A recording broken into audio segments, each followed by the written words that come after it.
Fact number 1. Friends, ప్రపంచంలో సుమారుగా 24,000 రకాల సీతాకోకచిలుకలు ఉన్నాయి. సీతాకోకచిలుక ఎగురుతున్నప్పుడు అది కేవలం 2 రెక్కల సాయంతోనే ఎగురుతుందని మనం అనుకుంటాం. కానీ నిజానికి సీతాకోకచిలుకకి 4 రెక్కలు ఉంటాయి. ఇవి వాటి పొట్ట కింద ఉండే 2 రంధ్రాల ద్వారా శ్వాసను తీసుకుంటాయట.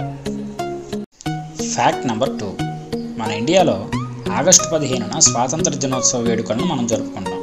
కానీ ఇదే రోజున మనతో పాటు మరో 4 దేశాలు కూడా స్వాతంత్ర దినోత్సవ వేడుకలను జరుపుకుంటాయి. అవి సౌత్ కొరియా, బహ్రెయిన్, లైట్చెన్స్టైన్ మరియు democratic republic of Congo. Fact number 3. Friends, మనకు తెలిసినంతవరకు గవర్నమెంట్ మనుషులకు మాత్రమే ఫెన్షన్ ఇస్తుంది. కానీ ఇంగ్లాండ్లో కుక్కలకి కూడా అక్కడి గవర్నమెంట్ ఫెన్షన్ ఇస్తుందట.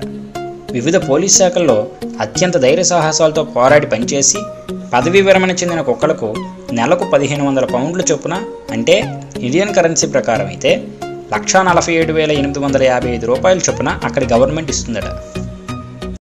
Fact number 4. మనం సరదాగా తినే చిప్స్ ప్యాకెట్లలో పదార్థాలు ఎలా మెత్తబడిపోకుండా పాడవకుండా ఉంటాయని మీకు ఎప్పుడైనా అనిపించిందా? చిప్స్ ప్యాకెట్లలో నైట్రోజన్ వాయువును నింపుతారు. ఎందుకంటే ఈ వాయువుకి రంగు, రుచి మరియు వాసనలు ఉండవు. అదే ఆక్సిజన్ని నింపితే ఆక్సిడైజిన్ వల్ల చిప్స్ త్వరగా పాడవుతాయి. నైట్రోజన్ వాయువును కనుక నింపినట్లయితే ఈ చిప్స్ ప్యాకెట్లలో చిప్స్ విరిగిపోకుండా పాడవకుండా ఉంటాయి. Fact number 5.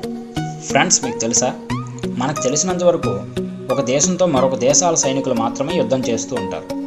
కానీ 1932లో ఈము పక్షులకు మరియు ఆస్ట్రేలియా ఆర్మీకి యుద్ధం జరిగింది. ఆ యుద్ధంలో ఈము పక్షులే గెలిచాయట. ఫ్రెండ్స్, ఒక చిన్న రిక్వెస్ట్. ఫ్రెండ్స్, ఈ వీడియో కనుక మీకు నచ్చినట్లయితే ఒక లైక్ చేసి మరెన్నో ఇంట్రెస్టింగ్ ఫ్యాక్ట్స్ వీడియోస్ని మీరు చూడాలనుకుంటే ఈ వీడియో కింద ఉన్న red colour subscribe option click చేసి ఈ ఛానల్ని సబ్స్క్రైబ్ చేసుకోండి. అలాగే మీరు చూసే ఫ్యాక్ట్స్ వీడియోస్లో ఏమైనా మీకు డౌట్స్ ఉంటే కామెంట్స్ రూపంలో తెలియచేయండి.